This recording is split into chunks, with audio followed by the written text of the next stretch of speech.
Okay. ఈ యొక్క ఉదయకాల సమయంలో బైబిల్ తరగతికి కూడి వచ్చిన సహోదరులందరికీ గూడా యేసుక్రీస్తు నామంలో వందనాలు తెలియజేస్తూ ఉన్నాం. ఈరోజు మనం చెప్పుకోబోయే పాఠం ఏంటంటే, సమూయేలు గ్రంథంలో మనం మాట్లాడుకున్నాము. ఇశ్రాయేలీయులు ఇశ్రాయేలీయులు వారి యొక్క యుద్ధాలలో కేవలము యెహోవా మీదే ఆధారపడి వారు యుద్ధం చేసే ప్రయత్నాలు వాళ్ళు చేయాలి. ఎందుకంటే వాళ్ళు యెహోవా మీద ఆధారపడితే ఎట్లా ఉంటది అనే విషయాన్ని మనము 7వ అధ్యాయంలో చూసి ఉన్నాం. వారు యెహోవా విషయంలో, దేవుణ్ణి ఆరాధించే విషయంలో దారి తప్పిపోయారు కాబట్టి, వారు దేవుని యొక్క ఆజ్ఞను ధిక్కరించారు కాబట్టి, వారితో కలిసి ఉండి దేవుడు పనిచేయడానికి ఇష్టపడలేదు అనే విషయాన్ని చూస్తున్నాం.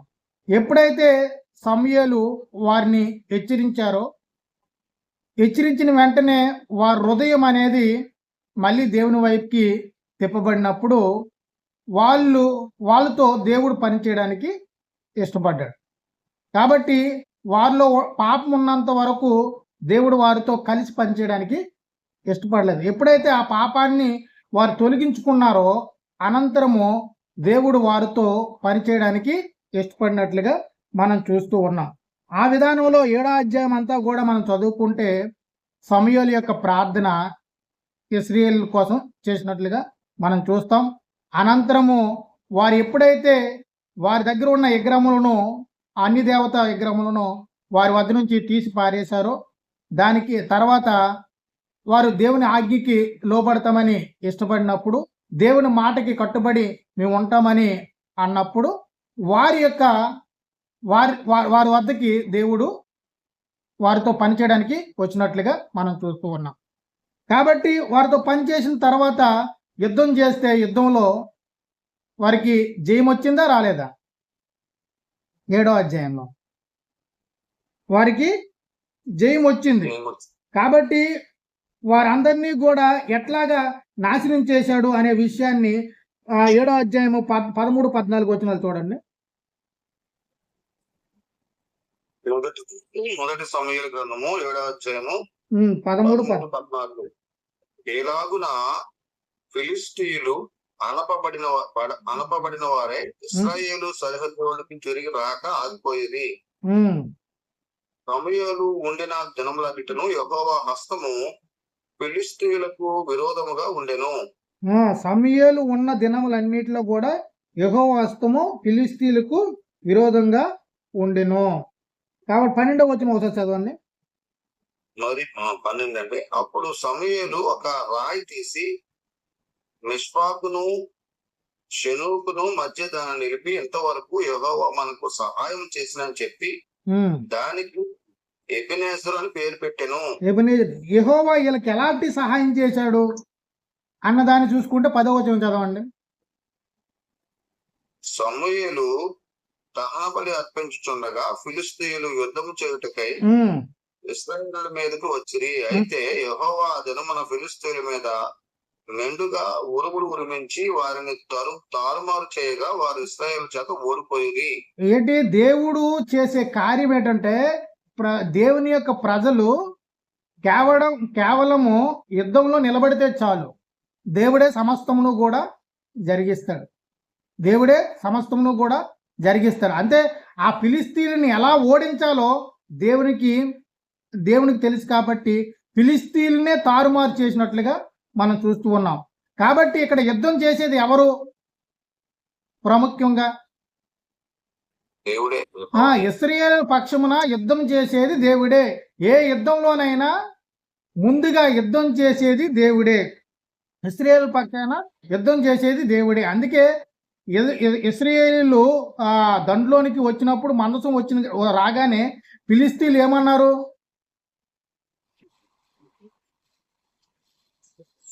భయపడ్డారు. ఏమన్నారు? బాబు, ఇశ్రాయేలు దేవుని మందసము యుద్ధభూమిలోకి వచ్చింది కాబట్టి మనం నిలవలేము, కాబట్టి మనం ధైర్యం తెచ్చుకోవాలి. కాబట్టి వారి దేవుడు ఆయా ఐగుప్తు దేశాన్ని ఏం చేశాడో మనకు తెలుసు. అట్లాగే ఆ యొక్క అరణ్యములలో ఆ యుద్ధాలు చేసినప్పుడు ఆ యుద్ధంలో ఎంతమందిని ఎలా సర్వనాశనం చేశాడో మనకు తెలుసు. కాబట్టి వాళ్ళ దేవుడితో మనం యుద్ధం చేయలేము. కాబట్టి మనము బలం తెచ్చుకొని మనం ధైర్యం తెచ్చుకొని యుద్ధానికి సిద్ధపడాలి అని చెప్పారు. అయితే వారితో యుద్ధం చేస్తున్నది ఎవరనేసి ఫిలిస్తీన్లు కనిపెడుతున్నారా, కనిపెట్టలేకపోతున్నారా? సంసోను విషయంలో ఫిలిస్తీన్లు దేవుని యొక్క శక్తిని చూశారా లేదా?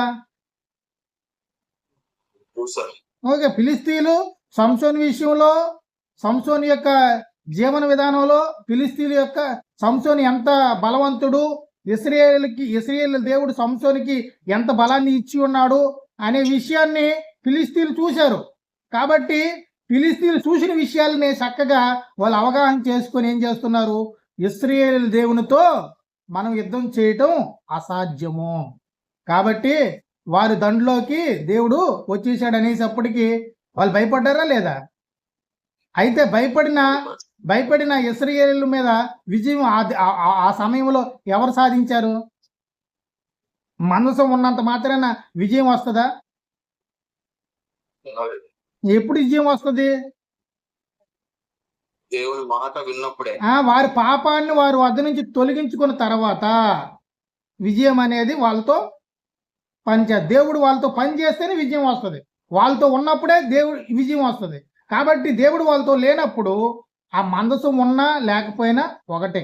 కాబట్టి ఇక్కడ వారి యొక్క హృదయాల్లో దేవునికి దూరంగా ఉన్నారు, వారి మనసుల్లో దేవునికి దూరంగా ఉన్నారు అనే విషయము క్లియర్గా ఈ యొక్క 7వ అధ్యాయంలో మనం చూడగలుగుతాం. వాళ్ళు ఎప్పుడైతే సమూయేలు యొక్క బోధ వారి యొక్క హృదయంలోకి వెళ్ళినప్పుడు వారి హృదయంలో ఉన్న చెడుతనము బయటపడిందా లేదా? వాళ్ళ చెడుతనాన్ని యెహోవా యందు భయభక్తులు కలిగి ఉంటే ఏమిటి? మళ్ళీ క్వశ్చనేషన్ అనుకుంటాను. యెహోవా యందు భయభక్తులు కలిగి ఉన్నటంటే ఏమిటి?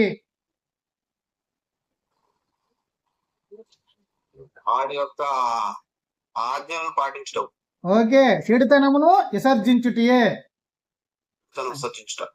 చెడుతనాన్ని అసహించుకున్నటియే. ఓకేనా? యెహోవా యందు భయభక్తులు అంటే ఏంటి? ఏదైతే మనలో ఉన్న చెడుతనం ఉందో, ఇశ్రాయేలులో ఉన్న చెడుతనం ఉందో, చెడుతనం ఏంటి? వారిలో ఉన్న చెడుతనం ఏంటి?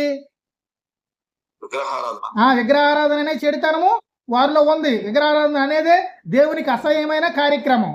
కాబట్టి దాన్ని అసహించుకోవాల్సిన బాధ్యత ఆ ఇశ్రాయేలుకి ఉందా లేదా? కాబట్టి వెంటనే ఆ యొక్క బోధ వారి యొక్క హృదయంలోనికి వెళ్ళగానే నిజమే మాలో ఆ చెడుతనం ఉంది, కాబట్టి ఈ రోజు నుంచి మేము ఆ చెడుతనాన్ని విడిచిపెడతాము, కాబట్టి మా దేవుడు మాతో ఉంటే చాలు అని వారి యొక్క మనసు ఎప్పుడైతే మార్పు చెందిందో వెంటనే దేవుడు వారి మీద కనికరం పొందాడా? కనికరం చూపడానికి ముందుకు వచ్చాడా లేదా? ముందుకు వచ్చాడు. ఎందుకంటే ఆయన తత్వము, ఆయన ఇచ్చిన మాట అది. ఎప్పుడైతే ఇశ్రాయేలు ప్రజలు వేరే ప్రజల పక్షాన వేరే రాజుల దగ్గర ఉన్నప్పుడు వారి పాపాన్ని తెలుసుకొని నాకు మొరపెట్టినప్పుడు నేను వారి పక్షాన వారి మొరను విని నేను వారిని రక్షించడానికి ముందుకు వస్తాననేదే దేవుని యొక్క ముఖ్యమైన లక్ష్యం. కాబట్టి ఇశ్రాయేలు ఎప్పుడు మొరపెడతారా అని కాచు కూర్చొనే దేవుడు. అర్థమైందా? ఇశ్రాయేలు ఎప్పుడు మొరపెడతారు, నా చెంతకి ఎప్పుడు చేరుతారు అంటే కోడి తన పిల్లలను తన రెక్కల కిందకి ఎంత త్వరగా వస్తారనేది చూస్తుంది కదా. అట్లాగే మనల్ని ఇశ్రాయేలు ప్రజలని కూడా అలాగే తన చెంతకు చేర్చుకోవడానికి వాళ్ళు ఎంత పాపాత్ములైనా వారి యొక్క దుష్టత్వాన్ని వారు విడిచిపెడతానన్నప్పుడు వారి మనసులో దేవునికి చోటిచ్చినప్పుడు కేవలం వెంటనే దేవుడు వారికి సహాయం చేయడానికి ముందుకు వస్తూ ఉన్నాడు అనే విషయం మనకి అర్థం అవ్వాలి. అయితే ఇప్పుడు సమూయేలు మంచిగా యుద్ధాన్ని జయించి ఫిలిస్తీన్లతో యుద్ధం చేస్తున్నట్లుగా కనబడుతుంది. కాబట్టి సమూయేలు ఉండిన దినములన్నిటికీ కూడా యెహోవా హస్తం ఫిలిస్తీన్లకు విరోధంగా ఉన్నదా లేదా? సమూయేలు ఉన్న దినాలన్నిటిలో కూడా ఫిలిస్తీన్లు ఇశ్రాయేలును జయించే అవకాశమే లేదు. ఎందుకంటే ఇశ్రాయేలును అంత ఖచ్చితంగా వారికి దేవుని యొక్క విషయాల్లో అంత జాగ్రత్తగా వారిని కాపాడుతూ ఉన్నట్లుగా చూస్తున్నాం. కాబట్టి సమూయేలు ఇశ్రాయేలుకి ప్రతి క్షణము కూడా మేలుకొలుపు తీసుకుని వస్తున్నాడా లేదా?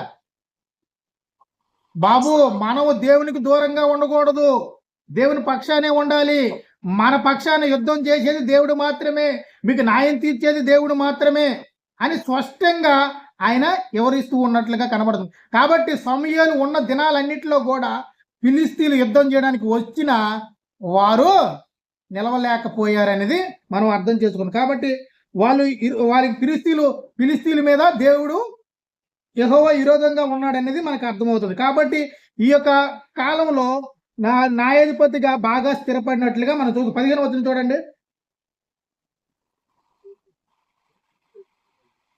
15వ వచనం. సహోదరులు ఎక్కడ మ్యూట్ లో లేదు చూడండి, సౌండ్ వస్తుంది. 1వ అధ్యాయము 7వ అధ్యాయం 15వ వచనం. సమూయేలు తాను బ్రతికిన దినములన్నీ ఇశ్రాయేలీయులకు న్యాయాధిపతిగా ఉండెను. ఏటేటా అతడు బేతేలునకును గిల్గాలునకును మిస్సాకును తిరుగుచు ఆ స్థలముల యందు ఇశ్రాయేలులకు న్యాయం తీర్చుచు వచ్చెను. ఓకే, ఇక్కడ ఈ గిలగాల్లో అతడు ఏటేటా కూడా గిలగాలకును బేతేలుకును మిస్పాకును తిరుగుచు ఆ స్థలములలో యందు ఇశ్రాయేలులకు న్యాయం తీరుస్తూ ఉన్ను. ఆయన ఇల్లు రామాలో ఉంది కాబట్టి అక్కడ కూడా న్యాయం తీరుస్తూ ఉన్నాడు. కాబట్టి ఇక్కడ 4 ప్రాంతాల్లో ఆయన ఏం చేశాడు? కేంద్రాలుగా పెట్టుకొని ఆ ఇశ్రాయేలు ప్రజలందరికీ కూడా న్యాయం తీరుస్తున్నట్టుగా చూస్తున్నాం. కేంద్రాలు అంటే ఏంటి? 4 ప్రాంతాల్లో న్యాయస్థాపనకు కావలసిన జడ్జిమెంట్ స్థలాలని ఏర్పాటు చేసుకున్నట్లుగా చూసుకున్నాం. కాబట్టి ఆ స్థలానికి వచ్చి ప్రజలు వారి యొక్క సమస్యలకు పరిష్కారాలని సమూయేలు నుంచి పొందుకునేటట్లుగా చూసుకునేవారు. కాబట్టి ఈ 4 ప్రాంతాల్లో మాత్రం జనం మాత్రం దండోపదండాలుగా ఉండేటట్లుగా మనం చూస్తాం. అయితే ఇప్పుడు సమూయేలు వృద్ధుడు అయిపోయాడు. ఏమైపోయాడు? ముసలివాడు అయిపోయాడు. ముసలివాడు అయిపోతే ఇంకేముంటుంది? ఇప్పుడు ప్రజలు ఏం గమనించారు సమూయేలు నుంచి? నువ్వు ముసలివాడు అయిపోయావు, నువ్వు సరైన విధానంలో న్యాయం తీర్చలేదు. కాబట్టి సమూయేలు ఏం చేశాడు? ఆయన ముసలివాడు అయిపోయాడు కాబట్టి తన యొక్క కుమారులు ఇద్దరికీ కూడా ఆ బాధ్యతలను అప్పగించారు. కాబట్టి 8వ అధ్యాయము 1-2 వచనాలు చూడండి. సమూయేలు వృద్ధుడైనప్పుడు తన కుమారులను ఇశ్రాయేలుల మీద న్యాయాధిపతులుగా నియమించెను. అతని జ్యేష్ఠ కుమారుని పేరు యావేలు, రెండవ వాని పేరు అబియా. వీరు బెయేర్షెబాలో న్యాయాధిపతులుగా ఉండిరి. కుమారుడు అతని ప్రవర్తనను అనుసరింపక ధనాపేక్షకులై లంచములు పుచ్చుకొని న్యాయము తిప్పివేయగా ఇశ్రాయేలు కూడి రామాలో సమ్మేళనకు వచ్చి చిత్తగించుము, నీవు వృద్ధుడవు, నీ కుమారులు నీ ప్రవర్తన వంటి ప్రవర్తన గలవారు కారు కనుక సకల జనుల మధ్య చొప్పున మాకు ఒక రాజు నియమిపము. ఇక్కడ కొద్దిగా ఆగండి. ఇక్కడ ఆలోచించండి. సమూయేలు న్యాయాధిపతి, యథార్థవంతుడు, నీతిమంతుడు, ప్రజలందరికీ కూడా సరైన విధానంలో న్యాయం తీర్చేవాడు. ఆయన జీవించిన కాలం అంతా కూడా న్యాయం ఎప్పుడూ కూడా దేవుని యొక్క న్యాయం ఎప్పుడూ కూడా తప్పిపోకుండా ఉండేవాడు. అయితే ఆయన వృద్ధుడయ్యాడు. ఆ బెర్షెబాలో వాళ్ళ కుమారులు ఇద్దరిని కూడా న్యాయాధిపతులుగా ఏర్పాటు చేయడం జరిగింది. వారిద్దరి పేర్లు ఏం పేరు? ఓయేలు ఒకరు, అబియా ఒకరు. వీళ్ళు ఏం చేస్తున్నారు? న్యాయాన్ని దేవునికి వ్యతిరేకంగా తిప్పుతూ ఉన్నట్లుగా మనం చూస్తున్నాం. కాబట్టి తండ్రి మార్గంలో నడని వారిగా ఉన్నట్లుగా మనం చూస్తున్నాం. తండ్రి మార్గంన నడని వారిగా ఉన్నట్లుగా చూస్తున్నాం. లంచం కోసము ఏం చేస్తున్నారంటే తొందరపడుతున్నారు అన్నట్లుగా చూస్తున్నాం. లంచం కోసం లంచం పుచ్చుకొని న్యాయంను తిప్పివేస్తున్నారు. అంటే ఎవరైతే డబ్బులు ఇస్తున్నారో వాళ్ళ కోసమే వాళ్ళు పనిచేస్తూ ఉన్నట్లుగా చూస్తున్నాం. కాబట్టి న్యాయం వైపు వాళ్ళు పనిచేసే విధానంలో వారు లేనట్లుగా చూస్తున్నాం. కాబట్టి లంచాన్ని తీసుకునే న్యాయాన్ని తిప్పివేస్తూ ఉన్నారు. న్యాయాధిపతులు అవినీతి పరులుగా ఉన్నారా లేదా ఇక్కడ? ఇద్దరు అయితే ఈ యొక్క విధానంలో సమూయేలు ఉన్నాడా? లేడు. కాబట్టి తండ్రి న్యాయవంతుడైనను కుమారులు న్యాయవంతులుగా ఉండొచ్చు, ఉండకపోవచ్చు. ఆయన ఇక్కడ ఈ యొక్క సందర్భంలో చూస్తే సమూయేలు కుమారులు ఇద్దరు కూడా అన్యాయమైన మార్గంలో ఉన్నారా లేరా? ఉన్నారు. కాబట్టి ద్వితీయోపదేశ కాండంలో 16వ అధ్యాయం 18-19 వచనంలో ఏం చెప్తున్నాడు లంచం గురించి?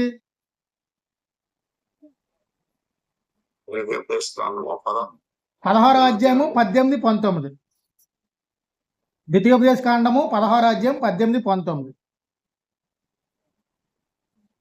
లంచం దేవుడైన యెహోవా నీకు ఇచ్చుచున్న నీ గ్రామములన్నిటను నీ గోత్రములకు న్యాయాధిపతులను నాయకులను నీవు ఏర్పరచుకునవలెను. వారు న్యాయమును బట్టి జనులకు తీర్పు తీర్చవలెను. నీవు న్యాయము తప్పి తీర్పు తీర్చకూడదు. న్యాయం తప్పి తీర్పు తీర్చకూడదు. న్యాయం తప్పి చేయకూడదు. పక్షపాతము చేయకూడదు. లంచము పుచ్చుకొనకూడదు. అయితే ఇక్కడ ఇప్పుడు ఈ మాటకి వ్యతిరేకంగా ఉన్నారా, అనుకూలంగా ఉన్నారు ఇలా సమూయేలు కుమారులు? వ్యతిరేకంగా ఉన్నారు. పరిపాలన చట్టం ఇది పరిపాలన చట్టం. ద్వితీయోపదేశ కాండంలో దేవుడు వారికి పరిపాలనా చట్టాన్ని ఇచ్చి ఉన్నారు. ఆరాధన చట్టం కాదు ఇది పరిపాలన చట్టం. కాబట్టి పరిపాలనా చట్టం ప్రకారంగా వాళ్ళు ఏం చేయాలి? కంపల్సరీగా ఈ విషయాన్ని గమనించాలి. కాబట్టి 16వ అధ్యాయంలో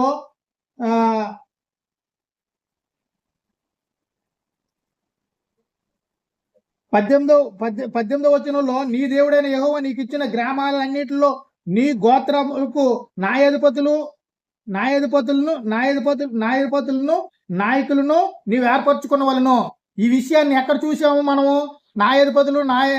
నాయకులను ఏర్పరచుకోవాలనేసి నిర్గమకాండంలో 18వ అధ్యాయంలో ఇత్రో తన మామ మోషేకి తెలియజేశాడా లేదా?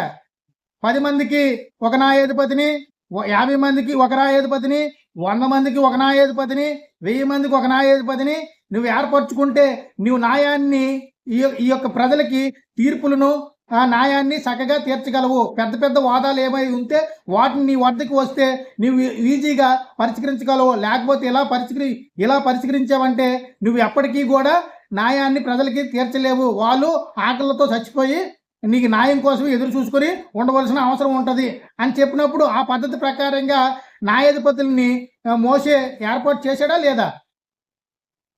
చేశాడు. కాబట్టి ఇప్పుడు న్యాయాధిపతులు నీ గ్రామంలో ఉన్నప్పుడు వారు ఎలా ఉండాలి? పరిపాలన చట్టం. న్యాయాధిపతులు నీ గ్రామాల్లో ఉన్నప్పుడు న్యాయాధిపతులకు ఉండవలసిన క్వాలిటీస్ ఏంటి?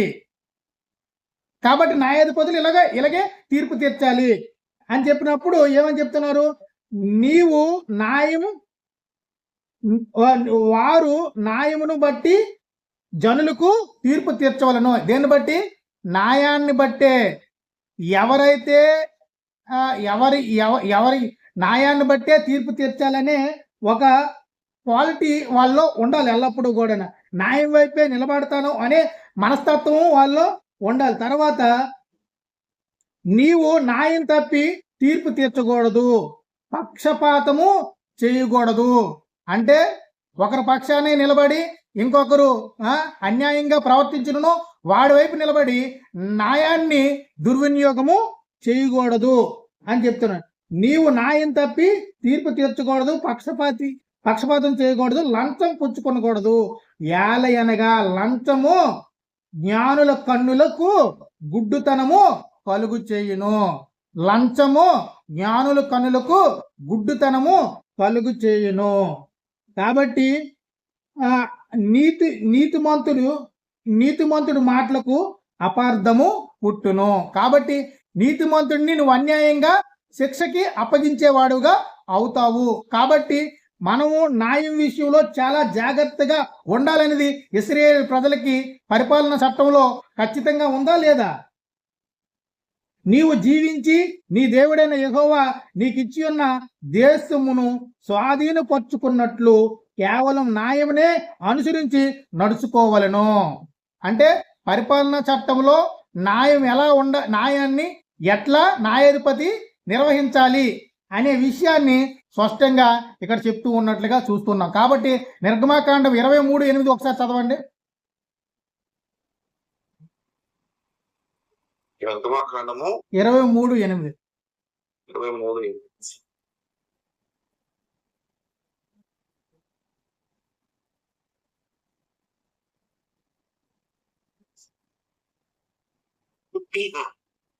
లంచము తీసుకోనకూడదు. లంచం తీసుకోనకూడదు. లంచము దృష్టి గలవానికి గుడ్డితనము కలుగు చేసి, లంచము దృష్టి గలవానికి గుడ్డితనము కలుగు చేసిన అంటే న్యాయాన్ని తప్పుడు మార్గంలోకి తిప్పుతుంది అనేది చెప్తుంది. నీతిమంతుల మాటలకు అపార్థము చేయించును. ఓకే, ఇప్పుడు ద్వితీయోపదేశకాండంలో ఏం చదివామో సేమ్ అదే మాటలు అక్కడ ఉంటాయి. కాబట్టి నీతిమంతుడికి అన్యాయం చేసే అవకాశము ఉంటుంది. కాబట్టి లంచం పుచ్చుకోవడం అనేది చాలా ప్రమాదకరమైన విషయము. కాబట్టి న్యాయాన్ని తప్పుడు మార్గంలో నడిపించే విధానాన్ని లంచం నడిపిస్తూ ఉంది అన్నది అక్కడ చెప్తూ ఉన్నారు. కాబట్టి సామెతలు 17:23 చూడండి.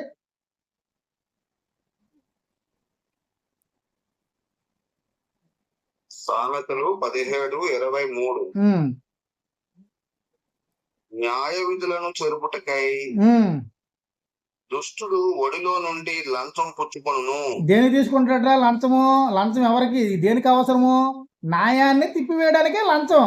న్యాయం జరిగించడానికి ఎవడు లంచం అడగడు అనే విషయం మనకి అర్థమయ్యే విధానంలో ఈ యొక్క మాటలు మనకి ఉన్నాయి. కాబట్టి ఇప్పుడు ఈ యొక్క సమూయేలు యొక్క కుమారులు ఏం చేస్తున్నారు?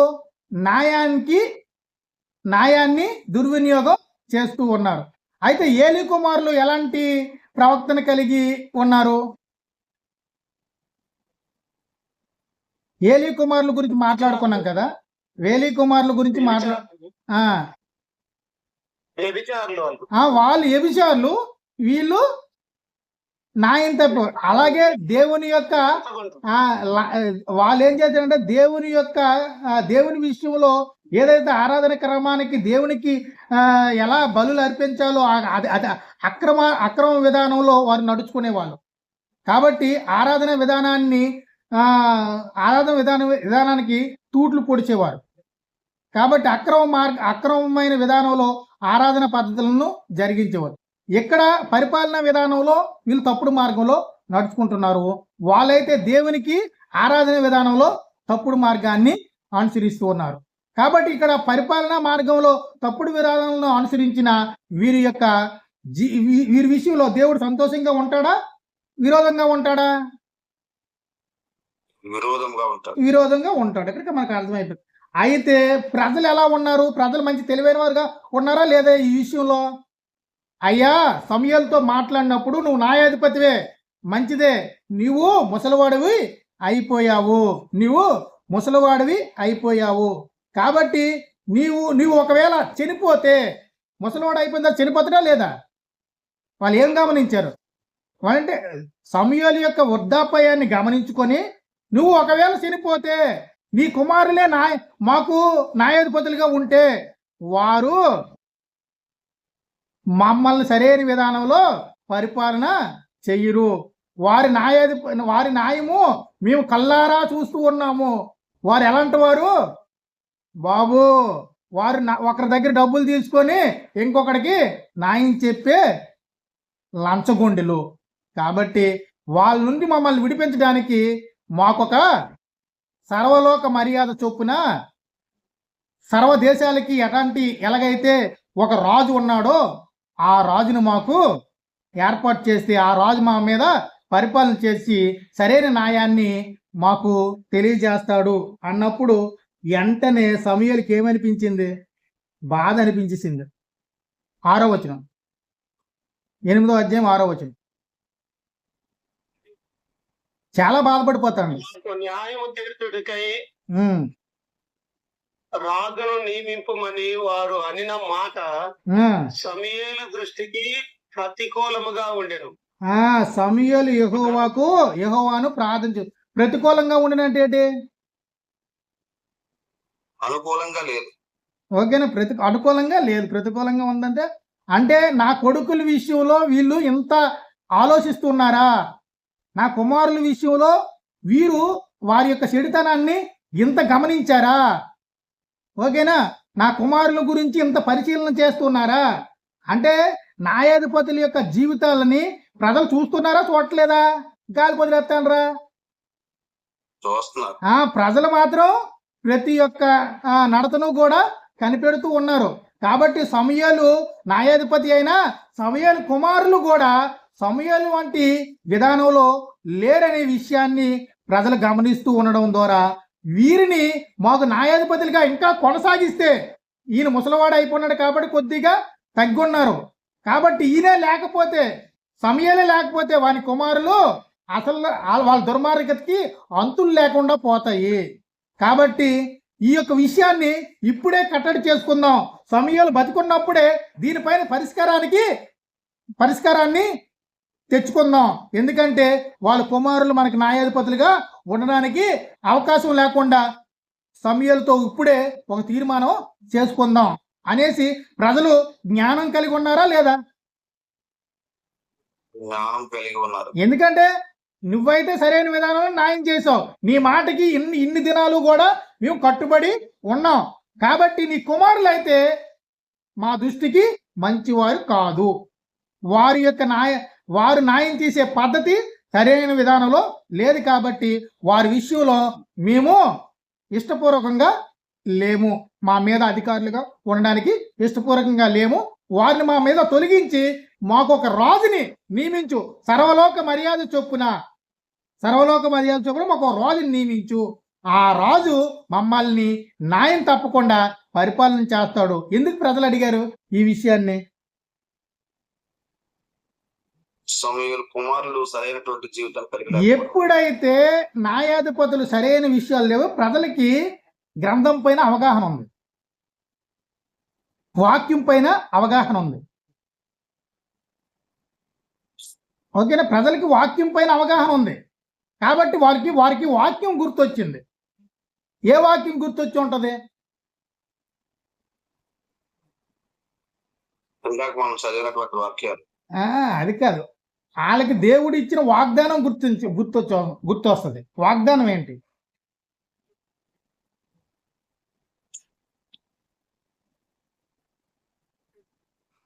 వాగ్దానం ఏంటి?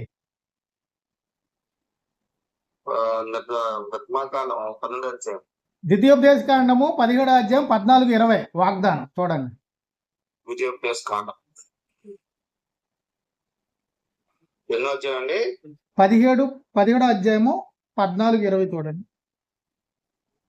నీ దేవుడైన యెహోవా నీకు ఇచ్చున్న దేశమున నీవు ప్రవేశించి దానిని స్వాధీనపరచుకొని అందులో నివసించి నా చుట్టూనున్న సమస్త జనము వలె నా మీద రాజును నియమించుకుందును అనుకున్న ఎడల నీ దేవుడైన యెహోవా ఏర్పరచువాడిని అవశ్యముగా నీ మీద రాజుగా నియమించుకొనవలెను.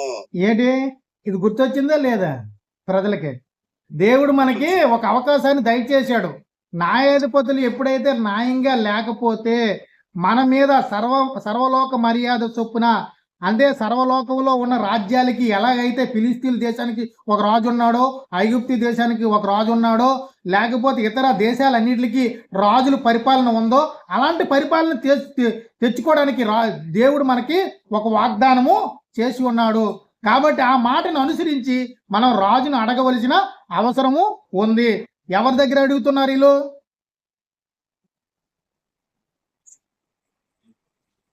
సమూయేలు దగ్గర అడుగుతున్నారు. కాబట్టి న్యాయంగా పరిపాలన చేసే ఒక వ్యక్తి దగ్గర న్యాయం గురించి తీర్పు తీర్చమంటారు. కాబట్టి నీ కుమారులు చెడ్డవారు కాబట్టి నువ్వు ఒకవేళ ముసలివాడు అయ్యావు, చనిపోతే మాకు న్యాయం తీర్చే న్యాయమూర్తే ఉండడు. కాబట్టి నీవే ఇప్పుడే మాకు ఒక రాజుని, సరైన రాజుని ఏర్పాటు చేసి నీవు ఈ యొక్క భూమి మీద నుంచి విడిచిపెట్టి వెళ్ళిపోయినా పర్లేదు, ఆ రాజు మమ్మల్ని పరిపాలన చేస్తాడు. అంటే ఇక్కడ మనం చూసుకుంటే 14వ వచనంలో వాళ్ళు ఇశ్రాయేల్ ద్వితీయోపదేశం ఎప్పుడు రాయబడుతుంది? ఇంకా కానాను దేశానికి వెళ్ళక ముందు రాయబడింది. కానాను దేశానికి వెళ్ళక ముందు రాయబడింది. ఈ సమూయేలు గ్రంథము ఎప్పుడు రాయబడింది? కానాను దేశంలో ప్రజలు నివసిస్తూ ఉన్నప్పుడు వారు మాట్లాడుతున్న సందర్భం. కాబట్టి దేవుడు ఇశ్రాయేలు యొక్క భవిష్యత్తు దేవుడికి తెలుసా తెలియదా? తెలుసు. కాబట్టి వారి భవిష్యత్తు గురించి ముందే దేవుడు ఆలోచిస్తున్నాడా లేదా?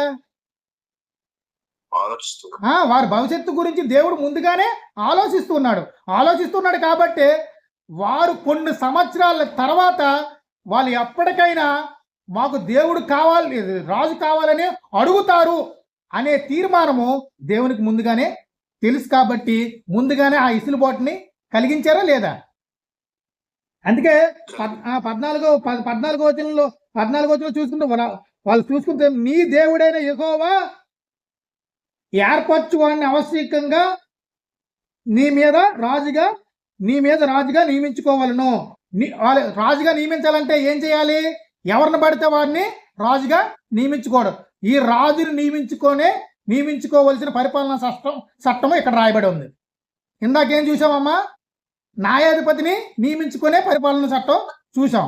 ఇప్పుడు రాజుని నియమించుకునే పరిపాలనా చట్టం ఇక్కడ రాయబడి ఉంది. ఎవరిని రాజుగా నియమించుకోవాలి? దేవుడు రాజుగా నియమించుకోవాలని పద్ధతి చెప్పినా దానికి కండిషన్స్ అయితే అప్లై చేస్తున్నాడా లేదా? రాజుని నియమించుకోవచ్చు కానీ కండిషన్స్ అప్లై. అది ఎక్కడ ఉంటుంది?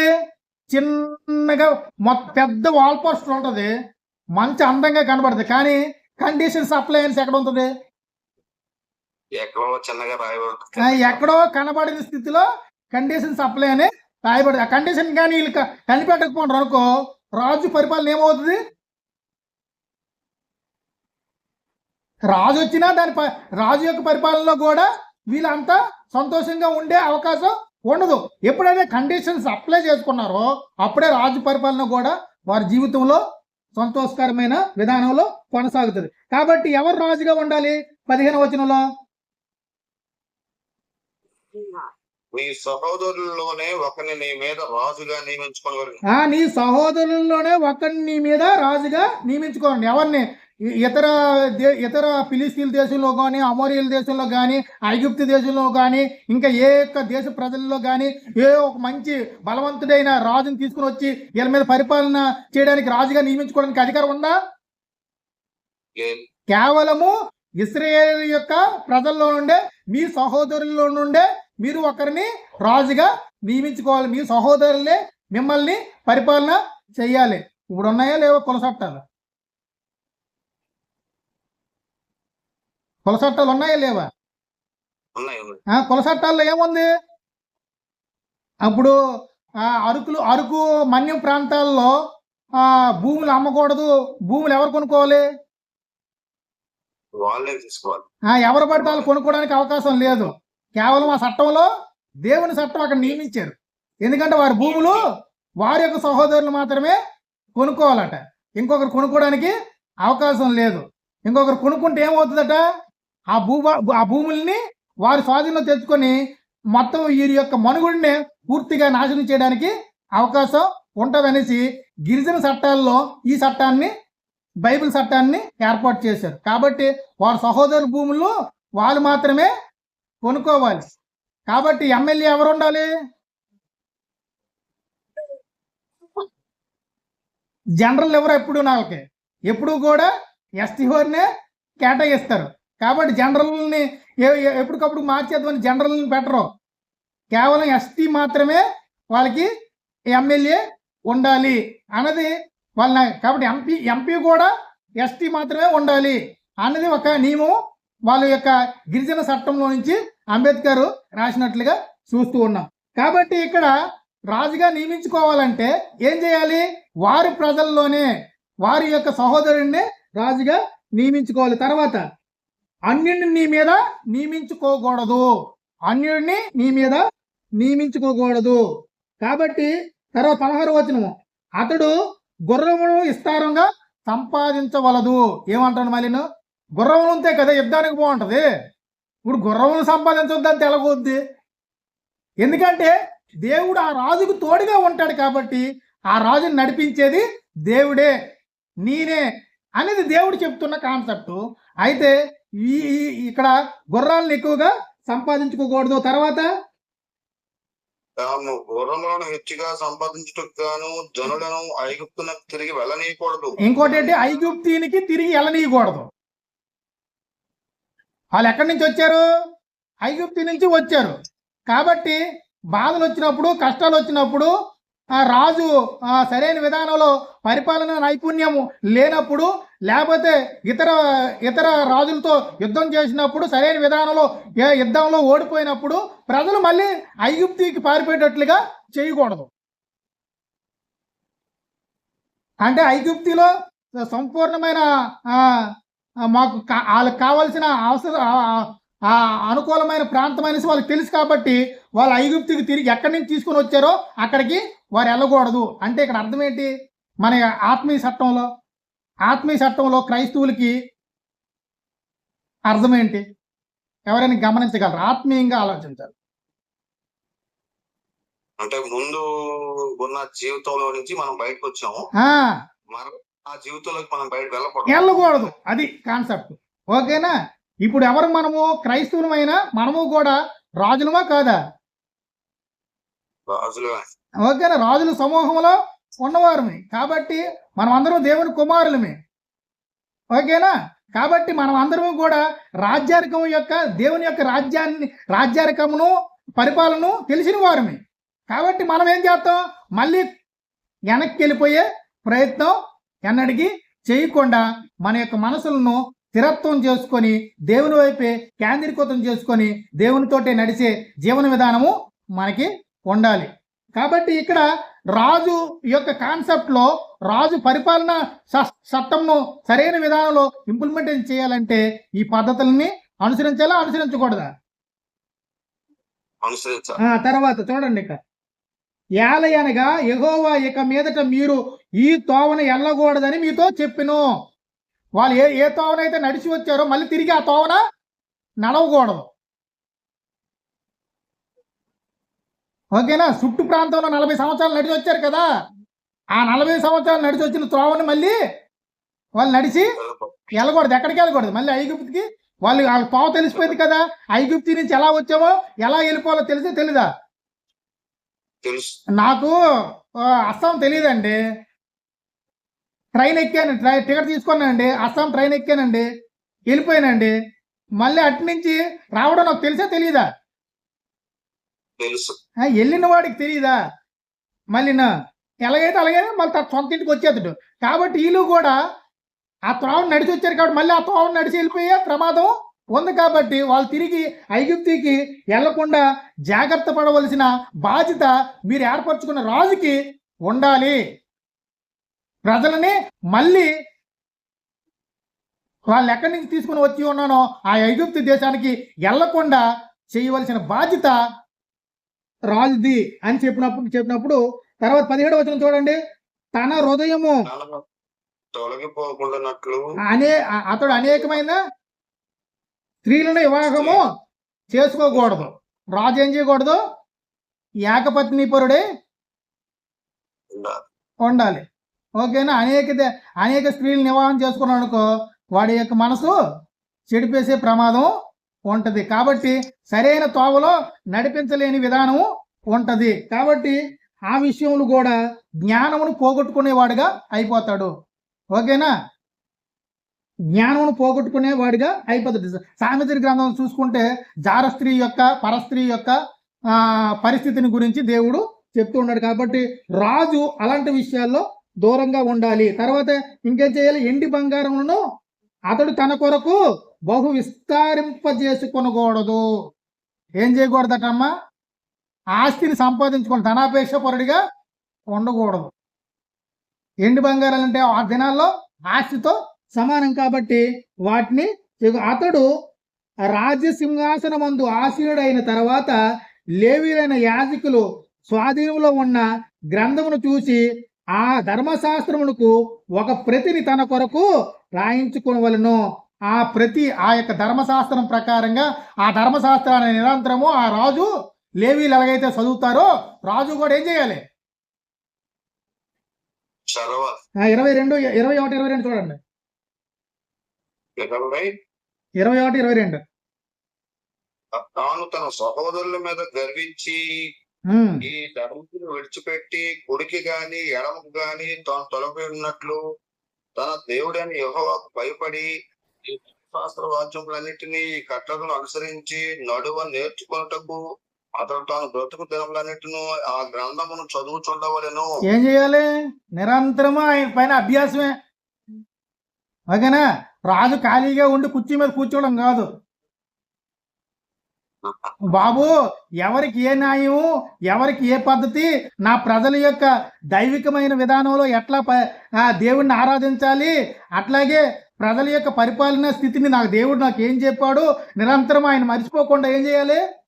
నిరంతరం కూడా ఆ గ్రంథంలో ఉన్న విషయాలన్నింటినీ కూడా నెమరు వేసుకోవాలి. కాబట్టి వాళ్ళు ఏం చేస్తారు? నిరంతరము కూడా నేర్చుకునేవారే కాదా విద్యార్థులే. రాజు నిరంతర విద్యార్థి. ఓకేనా? రాజు నిరంతర విద్యార్థి. యేసుక్రీస్తు వారు నిరంతర విద్యార్థి కాదా? ఈ భూమి మీద బతుకున్నంతకాలం నిరంతర విద్యార్థి. ఓకేనా? నిరంతరము కూడా దేవుని చిత్తాన్ని నెరవేర్చడము నేర్చుకుంటూ దాన్ని నెరవేర్చేవాడిగానే కనబడ్డాడు. కాబట్టి తన విధేయతను ఎలా సంపాదించుకున్నాడు?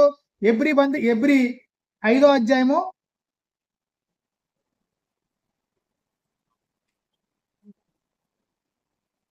7-8 వచనాలు చదవండి. హెబ్రీ పత్రిక 5వ అధ్యాయము 7-8 వచనం.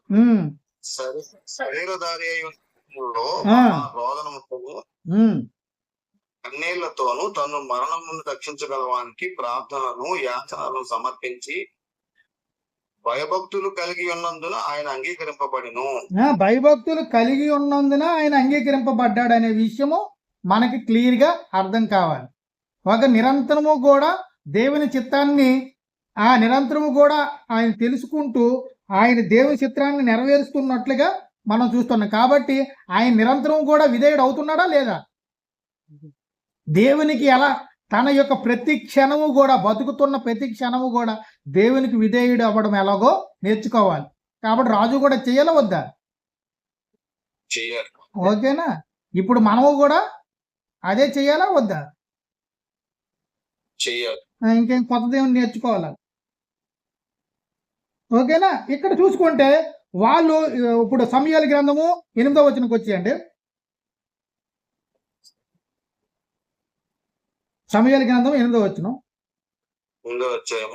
వారు నన్ను విడిచి ఇతర దేవతలను పూజించి నేను ఐగుప్తు నుండి వారిని రప్పించిన నాటి నుండి నేటి వరకు తాము చేయి వచ్చిన కార్యములన్నిటి ప్రకారము వారిని ఎడల జరిగించుతున్నారు.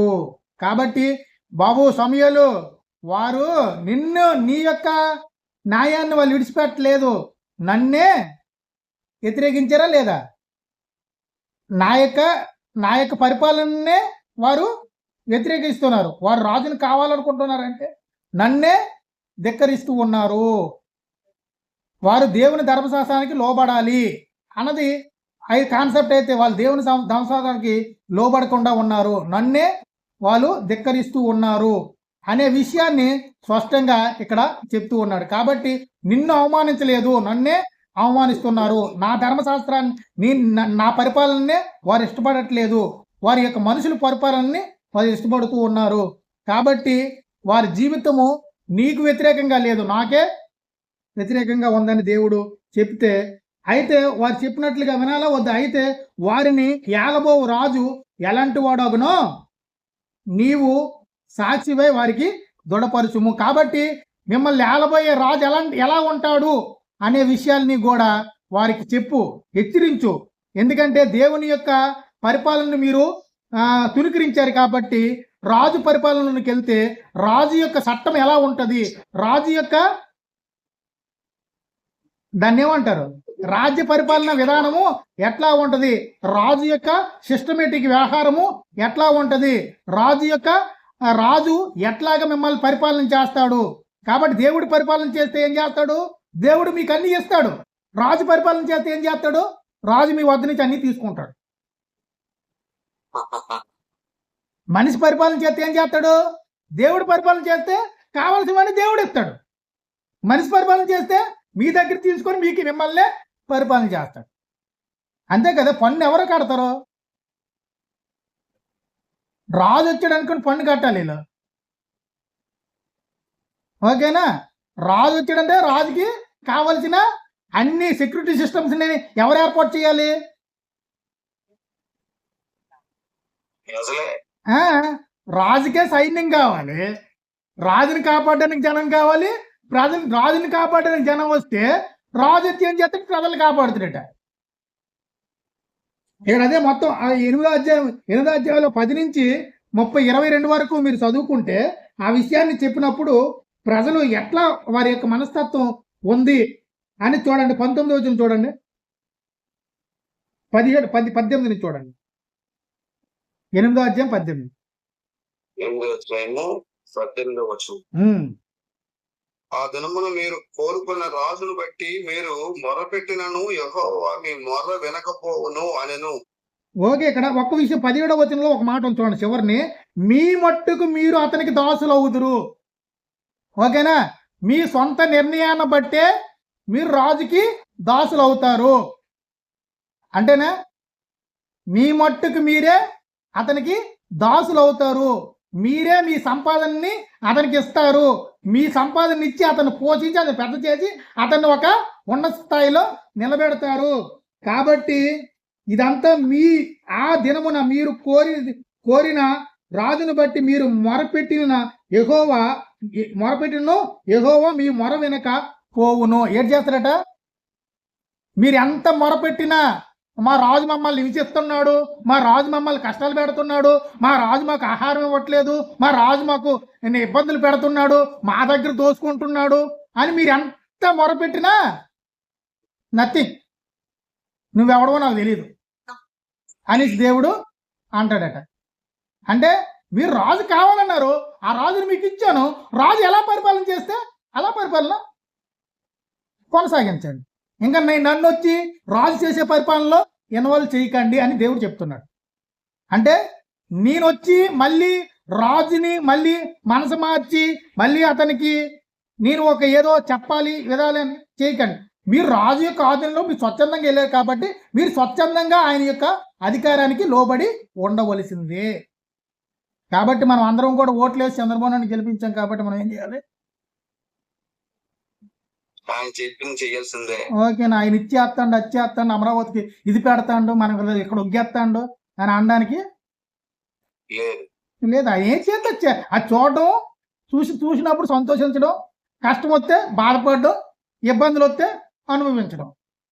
ఓకేనా? సమస్యలు వస్తే వాటిపై ఏదో మన సమస్యని అధికారులకి తెలియజేసుకోవడమే తప్ప అంతకంటే ఇంకేమీ లేదు. రాజు ఏం చేస్తే అదే న్యాయం.